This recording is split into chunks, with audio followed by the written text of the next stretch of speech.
পালোয়ানপুর নাম বদলে হয়েছে পলেমপুর। এটা ছিল পালোয়ানপুরের পূর্বের নাম। বর্ধমান সদরঘাটে দামোদর নদের বিস্তীর্ণ বালুকাময়ের উপরে পলেমপুর নামে একটা গ্রাম আছে, মানে পালোয়ানপুর। এখন কিন্তু পালোয়ানপুর বললে কেউ চিনতে পারবে না, বলবে পলেমপুর। সে কোন গ্রাম বটে? তবে প্রবীণ যারা তারা অবশ্যই সে কথা বলবেন না। শুধু বর্তমানের সঙ্গে অতীতের তুলনা করে সুখ দুঃখের হিসেব নিকেশ করে যাবেন। এই পালোয়ানপুর গ্রামে আজাহার আর মথুরা নামে দুইজন পালোয়ান বাস করত। আজাহার ছিল মুসলমান আর মথুরা ছিল হিন্দু। আজাহারের আসল বাড়ি ছিল মুর্শিদাবাদ জেলার কান্দি মহকুমার একটা গ্রামে, আর মথুরা ছিল বর্ধমান জেলারই লোক। মথুরার পূর্বপুরুষরা এই বর্ধমান জেলাতেই পালোয়ানপুরে জন্মেছে এবং মরেছে। তবে মানুষের মতো মানুষ হয়ে থাকেননি তারা কখনো। ঠ্যাঙাঠেঙিগিরি, ডাকাতিগিরি এইসব করে জীবন কাটিয়েছে। কাজেই মথুরাও সেই রক্তের ছেলে, সেই রক্তই মানুষ হয়েছে। সেও মস্ত বড় বীর হয়ে উঠেছে। সোনা রুদ্রাণীর জমিদার বাড়িতে ডাকাতি করতে গিয়ে মথুরা বাবার সঙ্গে আজাহারের বাবা কাশেম আলীর পরিচয় হয়। ব্রিটিশ তখন রাজত্ব করছে আমাদের এই দেশে। সেই সময় কোনো এক ক্ষেত্রে ডাকাতির অভিযোগে কাশেম আলী ধরা পড়ল এবং তার ফাঁসি হলো।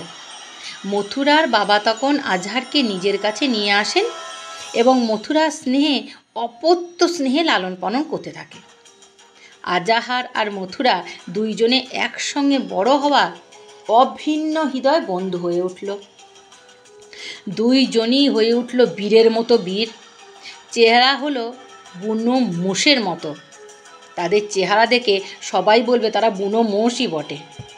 তবে দিনকাল খারাপ হওয়ায় ডাকাতির জাত ব্যবসা তারা ধরল না। তারা গেল অন্য পথে। শরীরের মধ্যে আসুরিক শক্তি সঞ্চয় করার জন্য উঠে পড়ে লাগলো তারা। গ্রামের প্রান্তে নদীর ধারে কুস্তির আখড়া হলো তাদের। সেইখানে চলল নিষ্ঠার সঙ্গে দুইজনের শক্তি সঞ্চয়ের বা শক্তি প্রদর্শনের মহড়া।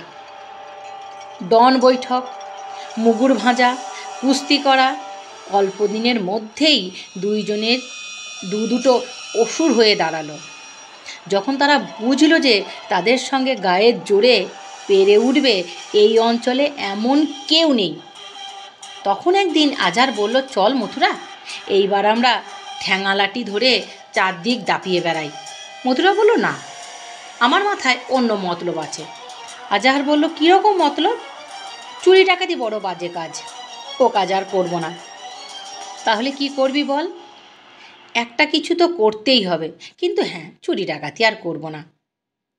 সেটা না হয় নাই করলি, না সেটা না হয় কিছুই, মানে একটা করতে তো হবে, বল। কিছুই বুদ্ধি আমার মাথায় এসেছে জানিস, একটা বুদ্ধি আমার মাথায় খেলছে, আর সে বুদ্ধিটা কাজে লাগাতে পারলে আমাদের পেটও ভরবে, খাতিরও পাবো। বেশ বুক ফুলিয়ে চারিদিকে ঘুরে বেড়াবো আমরা।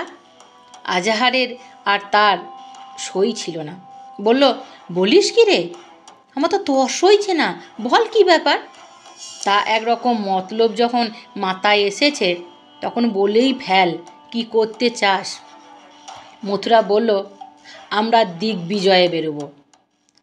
আজাহার হতাশ হয়ে বলল, দূর, তাতে কি হবে। মথুরা বলল, আরে আগে শোন না, কি বলতে চাইছি বল। আমরা যে দিগ্বিজয়ে বেরোবো তার মানে কি একেবারে অশ্বমেধের ঘোড়ার মতো ছুটে বেড়াবো নাকি?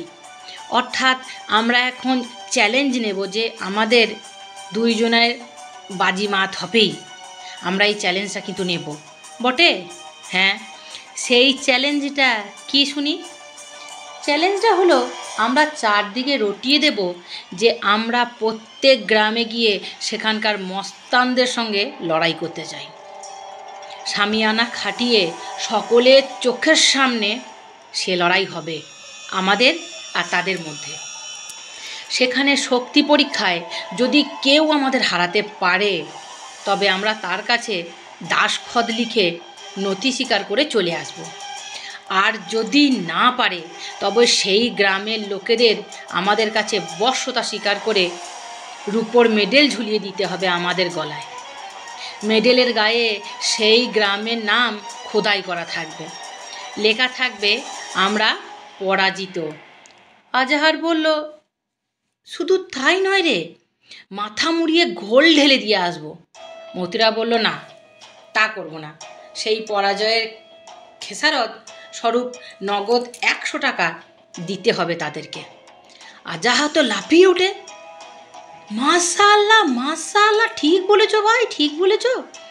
মথুরা বলল, তাতে আমাদের পেটও ভরবে, টাকাও হবে, ডাকাতির চেয়ে বরং বেশি রোজগার হবে।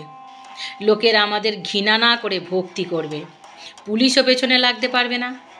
বেশ বহাল তবিয়েতে রাজত্ব করব আমরা। আর যেখানেই বা যেই দেশেই আমরা যাই না কেন, জয় তো আমাদের হবেই। আজাহার বলল, তা তো বটেই, তা তো বটেই, কে আমাদের পরাজয় করতে পারবে বলো তো? মথুরা বলল, আমি তো আমার এই সাঁড়াশির মতো হাত দুটো দিয়ে যাকে ধরবো একেবারে বেঁকিয়ে দেব তাকে। বলল, ঠিকই বলেছ ভাই, তোমার তা শক্তি আছে। আজাহার আর মথুরা দুজনেই মনে মনে এই ফোন দিয়েটে লোকমুখে সেই কথা সব জায়গায় প্রচার করে দিল। একেই তো আজহার মথুরার গায়ে জোর এত বেশি ছিল যে সেই ভয়ে সবাই ততষ্ট হয়ে থাকত। তার উপরে তাদের এই প্রস্তাবের কথা শুনে ভয়ে পিলে চমকে শুকিয়ে গেল আশেপাশের লোকেদের। আজাহার মথুরার সঙ্গে শক্তি পরীক্ষায় জয়লাভ করতে হবে, কিন্তু সেই পরীক্ষায় এগোবে কে? যমের মতো এমন দুজন মূর্তিমান বিভীষিকার সামনে গিয়ে কে দাঁড়াবে? কার এরকম সাহস আছে? না, এ সাহস তো কারুর নাই। গ্রামে গ্রামে তখন শ্যাকরারা গিয়ে রূপোর মডেল তৈরি করতে বসলো। সোনার চেনে গেঁথে হবে সেই রূপোর মডেলের মালা। সেই মালা দুলবে আজাহার আর মথুরার গলায়। রোদ লেগে আলো লেগে ঝলমল ঝলমল করবে সেই মালা। গ্রামের লোকেরা চাঁদা তুলতে শুরু করলো, কেননা শুধু মেডেল দিলেই তো হবে না, তার সঙ্গে সেলামি এবং প্রণামী হিসাবে তো দিতে হবে 100 টাকা। না দিলে উপায়ই বাকি। দুজন অসুরের হাতে বেঘরে প্রাণ দেওয়ার চেয়ে নীতি স্বীকার করাই তো অনেক ভালো। আজাহার মথুরার মতো বীর কালভদ্রের জন্ম হয়েছে, অতএব জেনে শুনে তাদের সঙ্গে পাল্লা দিতে যাওয়াটা মোটেই বুদ্ধিমানের কাজ হবে না। আজাহার মথুরা প্রথমেই গেল সগড়াইতে। এখান থেকে দুটো রাস্তা বেঁকে গিয়েছে দুদিকে। বাঁ হাতি রাস্তাটা সোজা চলে গেছে ছোট্ট বৈনান, রায়না আর কারেলাঘাটের দিকে। তারপর আর পথ কিন্তু নেই। দামোদর পার হয়ে উঠতে হবে জামালপুরের ঘাটে। আর ডান হাতি যে রাস্তাটা, মানে সোজা দক্ষিণ মুখে যে রাস্তাটা চলে গেছে, একলক্ষী, বুলচাঁদ, মোগলমারি হয়ে জাহানাবাদ বা আরামবাগ। আজাহার মথুরা ঠিক করলো সগড়াই হয়ে সোয়ার বাজারে হয়ে সোজা রাস্তা ধরে জাহানাবাগের দিকে চলে যাবে। এই ভেবে সগড়াইতে গিয়ে উঠল তারা। সগড়াই গ্রামের লোকেরা তো ভয়ই অস্থির। যাই হোক, রাত্রিবেলা সমস্ত শামিয়ানা নিচে আজহার মথুরার হাতে হাত মিলিয়ে দাঁড়ালো। ঢাক আর কাঁসিতে বাজনা উঠল লড়াইয়ের। আসরে মাথা হেঁট করে ঢুকলো ভুবন সর্দার এর অঞ্চলে নাম করা ডাকাত।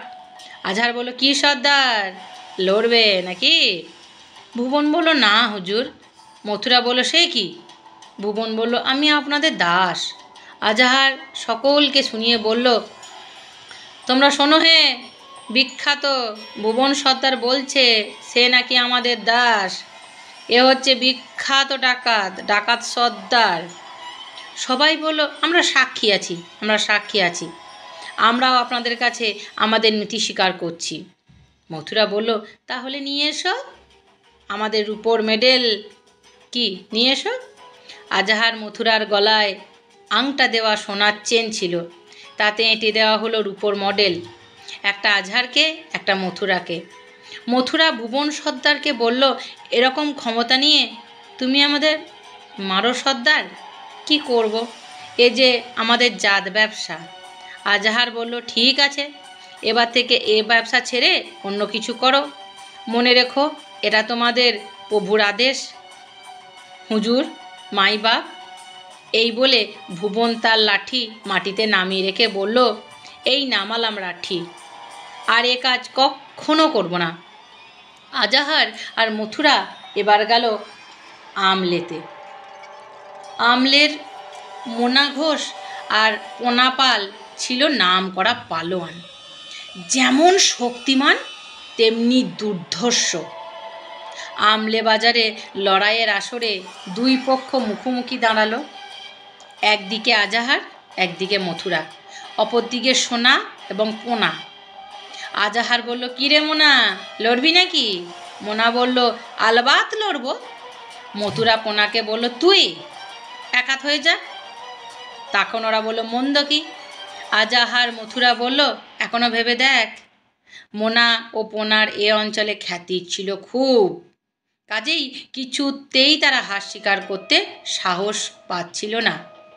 অথচ মুখে বলেও ভয়ে বুকের ভেতরটা কেমন যেন ঢিপ ঢিপ ঢিপ ঢিপ করতে লাগলো তাদের। বলল,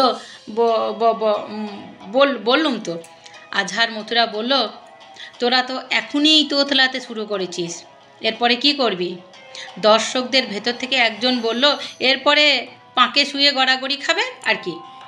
মোনা আর পোনা বুঝলো হাওয়া খারাপ, বলল, না ভাই, সাহস পাচ্ছি না, ক্ষমা করো তোমরা, আমরা হার স্বীকার করছি।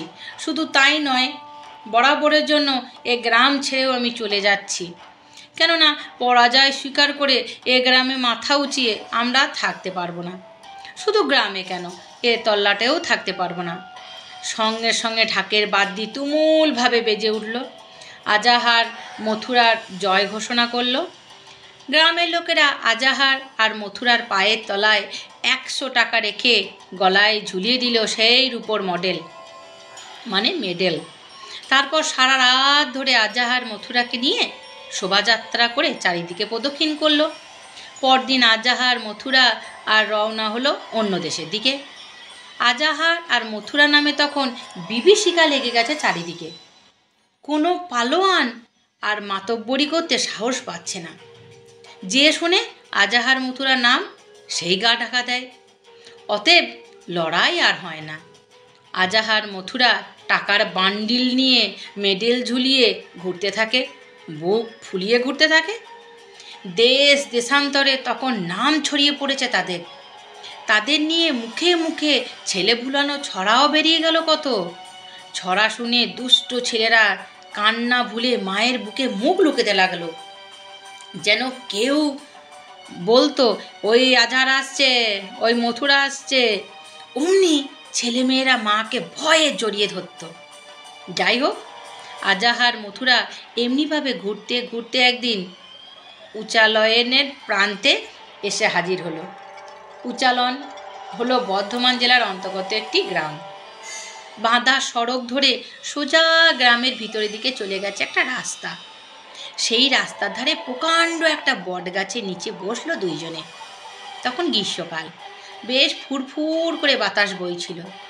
আজাহার মথুরার ক্লান্তি দূর হয়ে গেল সেই শীতল বাতাসে। গাছের ডালে ডালে পিক পিক করে পাখি ডাকছে, কত রং বেরঙের পাখি, কি সুন্দর তাদের শোভা। তখন সন্ধে হয়ে আসছে, ক্লান্ত পাখিরা আসছে গাছের ডালে আশ্রয় নিতে। কলকল কলকল, কিচির কিচির কিচির কিচির করে তারা সারাদিনের সুখ দুঃখের কথা বলে যাচ্ছে একে অপরের সাথে, সাথীদের সাথে। পাখি হলো তো কি হলো, বাইরে বাইরে কি ঘটেছে নিজেদের প্রিয়জনের সঙ্গে আলাপ করে জানাবে না? সারাটা দিন তাদের কেমন গেল? আজাহার বলল, বেশ জায়গাটা না? মথুরা বলল, হ্যাঁ। আজাহার বলল, একবার কিন্তু একঘেয়ে লাগছে সব, তাই না? যেখানেই যাই সেই একই ব্যাপার, কেউ আর লড়াই করতে চায় না, নাম শুনলেই ভয়ে পালায়, নয়তো নীতি স্বীকার করে। মথুরা বলল, কে লড়বে বল? তাদের আর দোষ দেবো কি? ভয়েই তো পিলে শুকিয়ে যায় সব। আমাদের এমন অমানুষিক শক্তির সঙ্গে চ্যালেঞ্জের লড়াইয়ে কি কেউ পারে? তাই তো বলছি, আর ভালো লাগছে না। অনেক টাকা হয়ে গেছে আমাদের, এতগুলো বাড়িতে পৌঁছে দিয়ে আবার নতুন উদ্যমে বেরোনো যাবে। তা অবশ্য মন্দ বলিসনি। আজ এই গ্রামে চ্যালেঞ্জে সেরে কাল বরং ফেরা যাবে, কি বলিস? হ্যাঁ, তাই হবে। আজাহার আর মথুরা বিশ্রাম সেরে গ্রামে ঢুকবে ভেবেছে, এমন সময় দেখতে পেল রোগা বেঁটে কালো মতো একটা লোক নিজের মনে গান গাইতে গাইতে রাস্তা দিয়ে যাচ্ছে। লোকটিকে দেখতে পেয়ে আজহার ডাকলো, ও ভাই, শোনো শোনো। লোকটি উত্তর দিল না, ফিরেও তাকালো না। আজহার আবার ডাকলো, ও ভাই। মথুরা ডাকলো, ওই যে, ওই শুনছ? লোকটি এবার গান থামিয়ে শীষ দিতে দিতে ওদের কাছে এগিয়ে এলো। তারপর মাথার ঝাঁকড়া চুল নাড়িয়ে দুহাত কোমরে রেখে কায়দা মারা ভঙ্গিতে এসে দাঁড়ালো ওদের কাছে। আমায় ডাকছ? আজহার বেশ ভারীক্ষী গলার, হ্যাঁ, তোকেই ডাকছি। কেননা এখানে তুমি ছাড়া আর তো কেউ নেই। আচ্ছা। আজহার বেশ বিরক্তি হয়েছে, এটা কিন্তু বেশ বুঝতে পারল। আজহার ফের ভারীক্ষী গলা বলে, হ্যাঁ, এই তোকেই ডাকছি। কেননা এখানে তুই ছাড়া আর কে আছে? হ্যাঁ, এখন থেকে ডাকছি, কখন থেকে ডাকছি, সাড়া দিচ্ছিস না কেন? তখন আর কি করে বেচারা, মুখটা একটু কাচুমাচু করে তাদের সামনে দাঁড়ালো। কি দরকার, তাড়াতাড়ি বলুন। মথুরা বলল, তুই কি এই গ্রামের লোক? আগে হ্যাঁ। কি নাম তোর? আমার নাম বাঁকা। বাঁকা? সে আবার কি নাম রে? এরকমই নাম। আমি নামেও বাঁকা, কাজেও বাঁকা। বাগদিপাড়ায় থাকি, সবাই আমাকে বাঁকা বাগদি বলে। মথুরা বলল, বেশ, তা দেখে তো তোমাকে বেশ ভালো লোক বলেই মনে হচ্ছে। আজ্ঞে, ভালো লোক আমি মোটেই নই। আমার সঙ্গে কারও বনে না। আমার সঙ্গে কেউ বেগর বাঁই করলে আমি তার সঙ্গে বাঁকা ব্যবহার করি। সে তো খুব ভালো রে। তা বলছি কি, আমরা অনেক দূর থেকে আসছি, আজ রাতে তোমাদের গ্রামে অতিথি হতে চাই। খুব ভালো কথা, অতিথি হন, কোনো আপত্তি নেই। মথুরা বলল, তা তুমি গ্রামে গিয়ে একটু খবর দিতে পারবা? অতিথি হবেন, এর জন্য খবর দিতে যাবেন কেন? গ্রামে যান, যার বাড়িতে ইচ্ছে উঠুন, কেউ না করবে না। অন্তত অতিথি বৎসল আমাদের এই গ্রাম বটে। মথুরা বলল, তবু যাও না, গিয়ে একটু খবর দিয়ে এসো। এসো না ভাই। লোকটি বেশ প্রসন্ন হয়ে বলল, আচ্ছা যাচ্ছি। এত করে বলছো যখন, বলে সে যাওয়ার উপক্রম করতেই আজহার বলে, ও হে শোনো। লোকটি ফিরে তাকালো, বলুন। আর একটা কথা বলবো তোমাকে। আবার কি কথা? তোমাদের গ্রামে তেমন যদি কোনো পালোয়ান গোছের লোক থাকে, তবে তাকেও একটু তৈরি থাকতে বলো। লোকটি এবার অবাক হয়ে বলল, কেন? আমরা তার সঙ্গে লড়াই করব। আজহারের কথায় লোকটির এবার সন্দেহ হলো খুব। সে আর একটু কাছে এগিয়ে এসে কপাল ঈষৎ কুঁচকে বলল, তার মানে? আজহার বলল, মানে অবশ্য একটাই আছে, সে তোমার জানবার দরকার নেই। যাও, তুমি গ্রামে গিয়ে খবর দাও। লোকটি বলল, সে আবার কেমন কথা? আপনারা কে? কি আপনাদের পরিচয়? কিছু না জেনে আমি তো গ্রামে যাব না। সে তোমার জানবার কোনো দরকার কিন্তু নেই। দরকার নেই মানে? আপনারা অতিথি হতে চাইছেন, ভালো কথা, কিন্তু অতিথি হয়ে আবার লড়াই করার প্রস্তাব করছেন কেন? আগে আপনাদের পরিচয় দিন, তারপর গ্রামে যাব। আজহার বলল, আমাদের পরিচয় পেলে তুমি অজ্ঞান হয়ে যাবে, যা বলি তাই করো। লোকটি রেগে মেগে বলল, এ অজ্ঞান হয়ে যাব না হাতির মাথা হয়ে যাব? আপনাদের পরিচয়টা দিয়েই দেখুন না, অজ্ঞান হই কি না হই, তখন দেখতে পাবেন। আজহার বলল, আমরা পালোয়ানপুরের লোক, আমাদের নাম আজহার আর মথুরা। তাতে কি হয়েছে? মথুরা বলল, কেন, আমাদের নাম কি তুমি শোনোনি? না, অমন বিটকেল নাম আর বাবাও কখনো শোনেনি, আমি তো অনেক দূরের কথা। মথুরা কটমট করে তাকিয়ে থাকলো লোকটির দিকে। ইচ্ছা হলো এক ঘুষিতে লোকটার মুখটাকে ফাটিয়ে দেয়। লোকটি বলল, চোখ রাঙালে কি হবে? ও নাম আমি শুনিনি। যাক, এবার আপনার অভিপ্রায়টা খুলে বলুন দেখিনি। লোকটির কথা শুনে আজহারের মাথা তো গরম হয়ে উঠল। যাদের নাম শুনলে বাঘে গরুতে ভয়ে এক ঘাটে জল খায়, তাদের নাম জানে না এমন বেবকুব কেউ যে কোথায় থাকতে পারে তা তাদের জানাই ছিল না। আজহার আর মথুরার মধ্যে মথুরার মাথাটা ছিল একটু ঠান্ডা। সে অতি কষ্টে আজহারকে শান্ত করে লোকটিকে তাদের উদ্দেশ্যে কথা এক এক করে সব খুলে বলল। সব শুনে লোকটি বলল, ও এই কথা, তোমরা বুঝি দেশে দেশে গিয়ে এই সব কাজ করে বেড়াচ্ছ? তা তোমরা তো একটি চড়েও খদ্দের নাও বাপু, তোমাদের আবার লড়াই করার শখ কেন? আজহার লেগে বলল, তুমি একটু মুখ সামলে কথা বলার চেষ্টা করো। লোকটি রেগে বলল, কেন, ভয়ে নাকি? হ্যাঁ, কে? হ্যাঁ, তুমি যে আমার সঙ্গে মুখ সামলে কথা বলতে হবে, তুমি কে?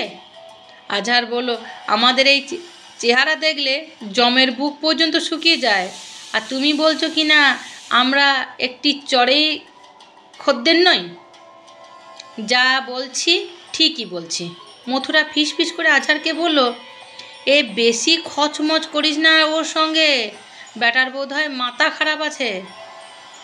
লোকটি সে কথা শুনতে পেয়ে বলল, মাথা খারাপ আমার নয়, মাথা খারাপ তোমাদের। এখনও বলছি, ঘরের ছেলে ভালোই ভালোই ঘরে ফিরে যাও, নইলে একবার যদি ঠ্যাঙাতে আরম্ভ করি তো সহজে ছাড়ব না। এরপরে আর সহ্য করা যায় না। ছোট মুখে বড় কথা কবে সহ্য করেছে কে? আজহারের সারা শরীরে যেন জ্বালা ধরে গেল। তেড়ে মেরে উঠে দাঁড়ালো সে। লোকটি চোখ রাঙিয়ে বলল, আয়, বেশি রোয়াব নেবে না। মথুরা তখন উঠে দাঁড়িয়েছে। লোকটির রাগ আরও বেড়ে গেল। বড্ড গরম দেখছি যে, এসব আমার কাছে দেখিয়ে হবে না, বুঝছো? এই উচ্চাটনের নাম করা মস্তান আমি। হ্যাঁ, অনেক আচ্ছা আচ্ছা লোককে ঘায়েল করে দিয়েছি। বেশি বাড়াবাড়ি করলে এক্ষুনি ঠান্ডা করে দেব।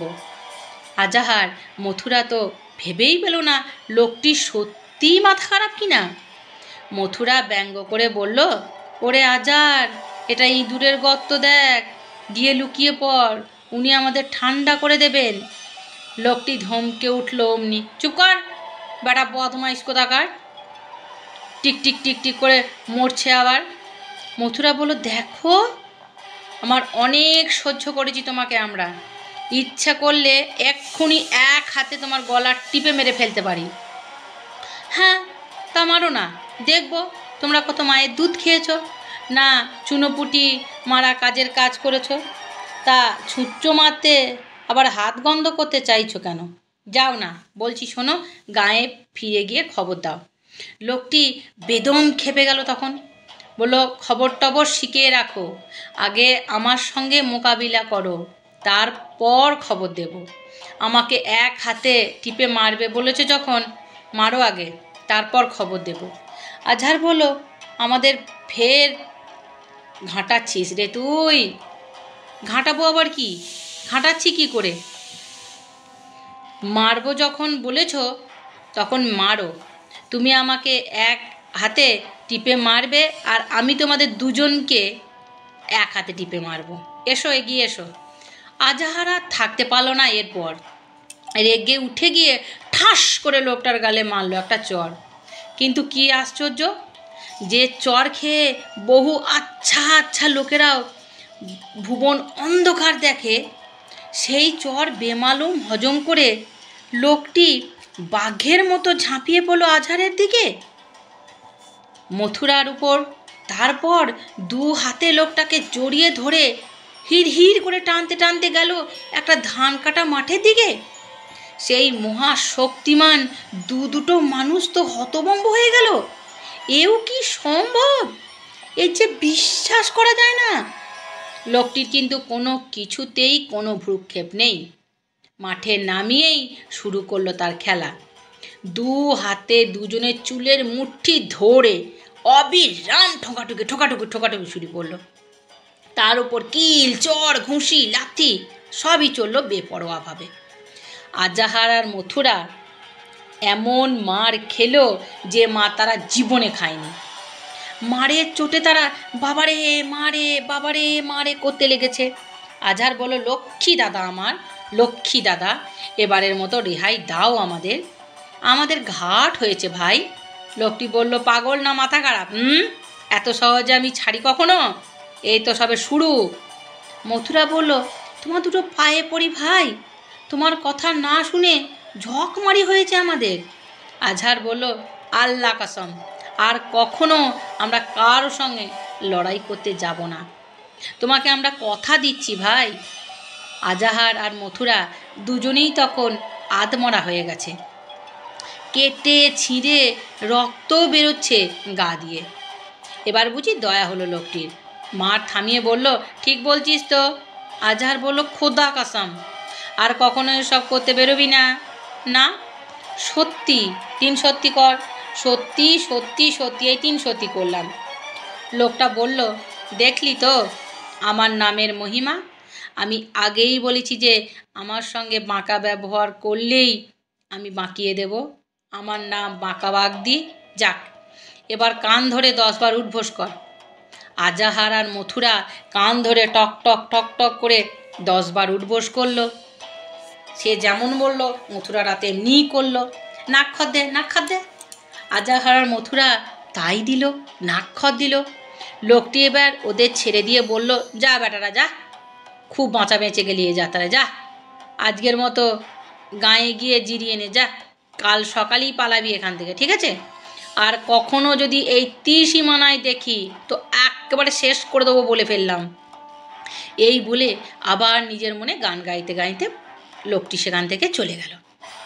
সন্ধ্যা উত্তীর্ণ হয়ে রাত্রি হয়েছে তখন। আজাহার মথুরা অতি কষ্টে হাঁপাতে হাঁপাতে গ্রামে গিয়ে ঢুকলো। গ্রামের চণ্ডী মণ্ডপের কাছে গিয়ে ধপাস করে উবুড় হয়ে পড়ল দুইজনে। মাতব্বর ব্যক্তিরা তখন মজলিস করছিল চণ্ডী মণ্ডপের দাওয়ায় বসে। তাদের এইভাবে পড়তে দেখেই উঠে এলো সবাই। গ্রাম শুদ্ধ লোক হইচই হইচই শুরু করে দিল, ছোটাছুটি করে দিল শুরু। সবাই জিজ্ঞাসা করলো, ব্যাপারটা কী হয়েছে গো, ব্যাপারটা কী হয়েছে? গ্রামের প্রধান ভোলা চক্রবর্তী বললেন, কে মশাই আপনারা? মথুরা অতি কষ্টে বলল, একটু জল। সঙ্গে সঙ্গে জল এলো। আজাহার আর মথুরা চোখের জল ঝাপটা দিতে লাগলো।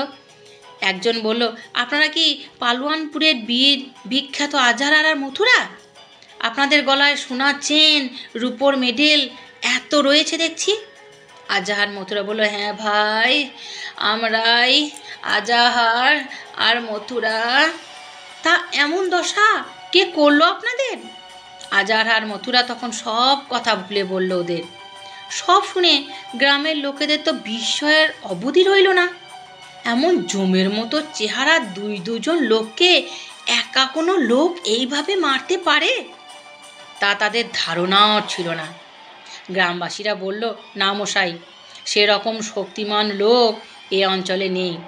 তাছাড়া এ কি একটা বিশ্বাসযোগ্য কথা নাকি? তাই আপনাদের শক্তির কাছে দেশ দেশান্তরের লোক নথি স্বীকার করছে, আর আমাদের গ্রামে একজন লোক আপনাদের দুজনকে একা এইভাবে মারবে, এ কি বিশ্বাস করা যায়? আপনারাই বলুন।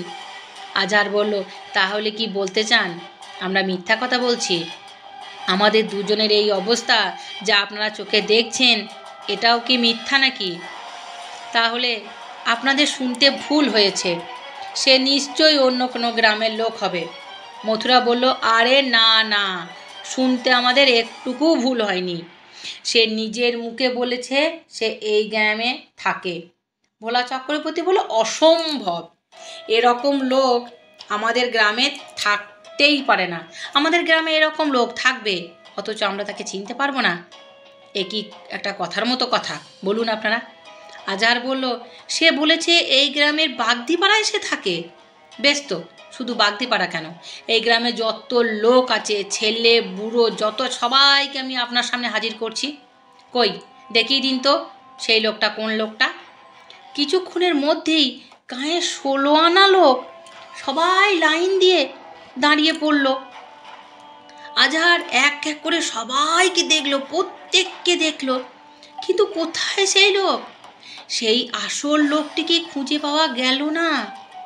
গ্রামবাসীরা বলল, দেখলেন তো, বললুম ওরকম লোক কেউ আমাদের গ্রামে নেই। সে নিশ্চয়ই কোনো ভিন গ্রামের লোক হবে, কেননা আমরা এই কজন ছাড়া আর একটিও বাড়তির লোক এই গ্রামে নেই। আজহার বলল, আশ্চর্য তো, আপনাদের ভেতর সত্যিই তো দেখলুম না সেই লোকটিকে। আরে মশাই, থাকলে তো দেখবেন, ওরকম শক্তিমান লোক এ তল্লাটে নেই। কিন্তু সে যে খালি গায়ে গান গাইতে গাইতে যাচ্ছিল, নিজে মুখে বলল এই গাঁয়েই সে থাকে। বাজে কথা বলেছে, সে বাজে কথা বলেছে।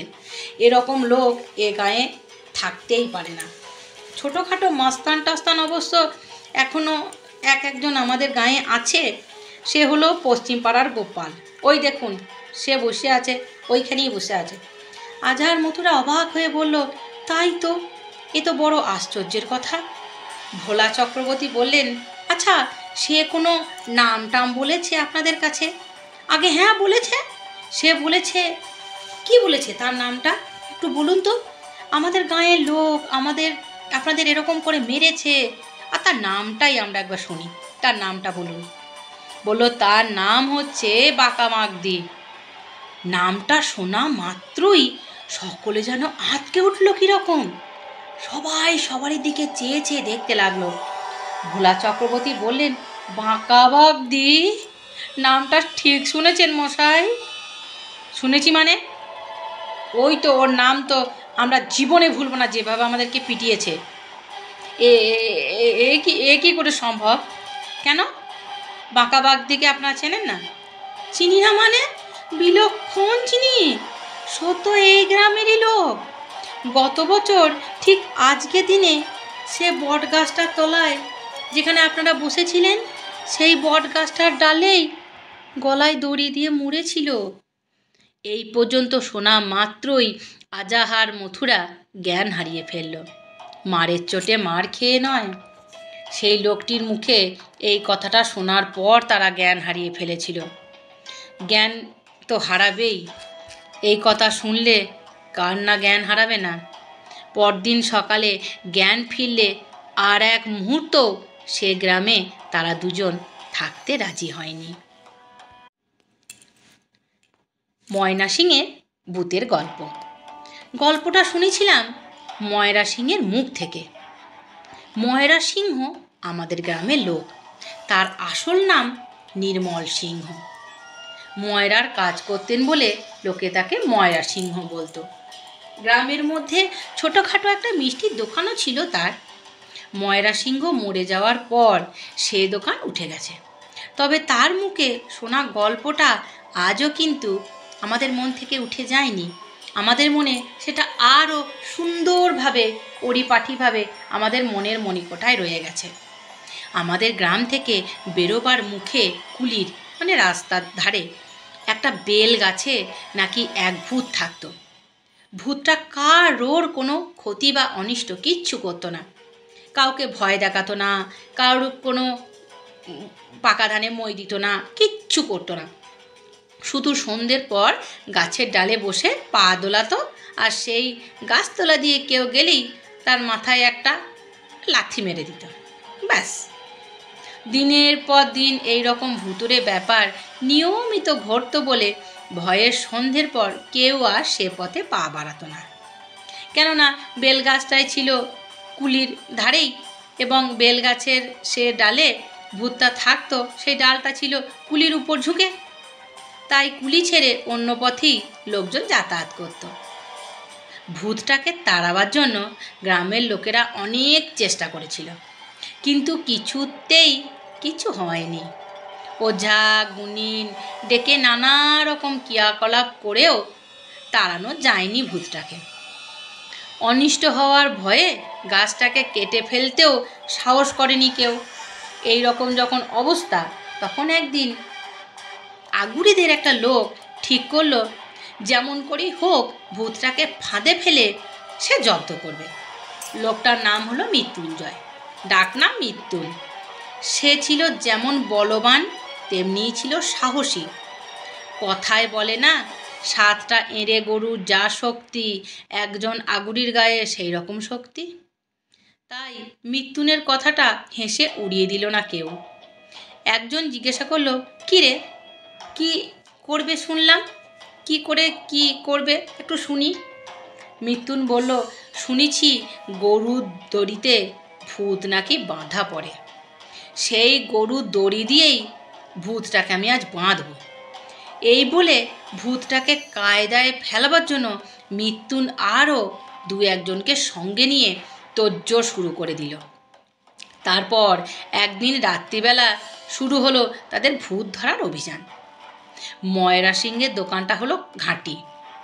দোকানে খাওয়া দাওয়ার জন্য লুচি, মন্ডা, মিঠাই ইত্যাদি তৈরি করতে লাগলো। মৃত্যুন বলল, এইবার শুরু হোক আমাদের এই ভূত ধরার অভিযানের কাজ।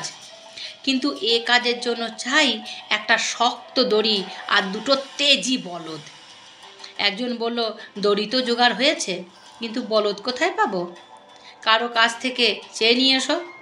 কিন্তু ভূতের সঙ্গে বোঝাপড়ার জন্য বলদ দিতে কি কেউ রাজি হবে?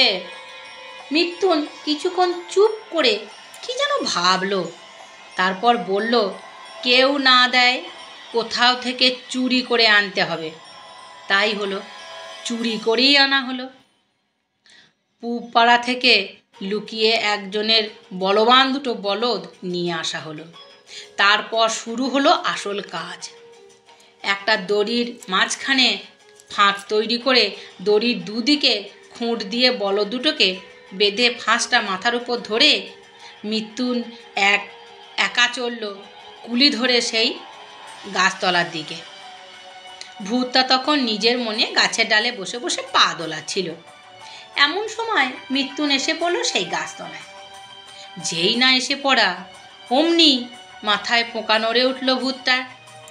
সে কি করলো, তার স্বভাব মতো মৃত্যুনের মাথার উপর মেরে দিল এক লাথি। মৃত্যুন তো এই রকমই চেয়েছিল। ভূতটা তার মাথায় লাথি মারার সঙ্গে সঙ্গে ফাঁসটা টেনে দিল সে। তারপর আর কোনো দিকে না তাকিয়ে চোঁচা দৌড় উঠল এসে ময়রা সিংহের দোকানে। সেখানে মৃত্যুনের জন্য যারা অপেক্ষা করছিল, মৃত্যুন তাদের নিজের কীর্তির কথা বলে সকলের সঙ্গে হাতে হাত মিলিয়ে খেতে লাগলো লুচি, মন্ডা ইত্যাদি। ওদিকে গরুটাও তখন গরুর দড়িতে বাঁধা পড়ে সে রীতিমতো জব্দ হয়ে গেছে। আর ভূত যে লাথি মারতে গিয়ে তার পাটা ওই গরুর দড়িতে বেঁধে ফেলেছে, ঢুকিয়ে ফেলেছে, ছটফট করছে গরুর দড়িতেই। গরুতে ভূত চেনে। ওরা নাকি অশরীরী হলেও ভূতকে দেখতে পায়। তাই তাদের দড়িতে একটা আস্ত ভূত বাঁধা পড়েছে দেখে বলদ 2টো তো ভয়ঙ্কর হাঁক ডাক ছোটাছুটি শুরু করতে লাগলো। একই দড়ির দুদিকে খুঁটে বলদ 2টো বাঁধা, মাঝের ফাঁদে আটকে রইল ভূত। বলদ 2টো ভয় পেয়ে যত ছোটে, তাদের টানাটানিতে ভূতের বাঁধনটা তত বেশি শক্ত হয়। এইভাবে প্রায় সারা রাত ধরে হাঁক ডাক ছোটাছুটি চলতে লাগলো। সারা গ্রাম তোলপাড় হয়ে গেল। মৃত্যুন আর তার লোকজনেরা ময়রা সিংহের দোকানে বসে সব শুনল। বলদ 2টো কখনো এ পাড়ার কখনো ও পাড়ার ছোটাছুটি করে বেড়ালো। তাদের ডাক কখনো খুব কাছ থেকে শোনা যায়, কখনো বা খুব দূর থেকে শোনা যায়। ক্রমে এক সময় আর শোনাই যায় না তাদের ডাক। রাত্রি তখন শেষ হয়ে আসছে। মৃত্যুন তার লোকেদের বলল, এবার তো একবার দেখতে হয়, কেননা ভূতটা কী অবস্থায় আছে দেখে তাদের বলো, তাদের ফেরত দিয়ে আসতে হবে। নইলে কাল সকালে জানাজানি হয়ে গেলে পাড়ায় পাড়ায় দাঙ্গা বেঁধে যাবে। একজন বলল, এই অন্ধকারে কোথায় খুঁজবো? একটা আলো নিয়ে চলো, দেখি কোথায় আছে সবাই মিলে। মৃত্যুনের কথা মতো একটা লণ্ঠন নিয়ে সবাই চলল বলদ খুঁজতে। এদিক ওদিক নানা দিক খুঁজে একসময় তারা গ্রামের প্রান্তে গিয়ে হাজির হলো। গ্রামের প্রান্তে চাঁদের পুকুর নামে একটা পুকুর আছে। ওরা দেখলো সেই পুকুরের পাড়ে একইভাবে বাঁধা অবস্থায় বলদ 2টো কেমন যেন শুয়ে শুয়ে হাঁপাচ্ছে। আর তাদের দড়ির মাঝখানে ফাঁদে বাঁধা রয়েছে একটা আধপোড়া কাঠ। এই কাঠটার মধ্যেই যে ভূতটা ভর করেছিল তাতে আর সন্দেহ কিছু রইল না, কারোর মনে কোনো সন্দেহ রইল না। তাই সকলে মিলে তক্ষুনি ভালো করে পুড়িয়ে ফেললো কাঠটাকে। তারপর কাঠ পোড়ার সমস্ত ছাই চাঁদের পুকুরের জলে বিসর্জন দিয়ে বলদ দুটোকে যথাস্থানে পৌঁছে দিয়ে এলো। ভূতের উৎপাতও বন্ধ হয়ে গেল ঠিক সেই দিন থেকে। গাঁয়ের লোকেরা আবার নিশ্চিন্ত হয়ে সেই পথে চলাফেরা করতে লাগলো নিজের মনের আনন্দে। আমার এই গল্পগুলো যদি তোমাদের ভালো লেগে থাকে তাহলে আমাকে কমেন্ট করে জানিও তোমাদের কেমন লাগলো। আর যদি তোমাদের বেশি ভালো লাগে তাহলে আমার চ্যানেলটাকে সাবস্ক্রাইব করো। আমি বৈশাখী বলছি, আমি ভীষণ ভালো আছি। ঈশ্বরের কৃপায় তোমরাও নিশ্চয়ই ভালো আছো। ভালো থেকো, সুস্থ থেকো। নমস্কার।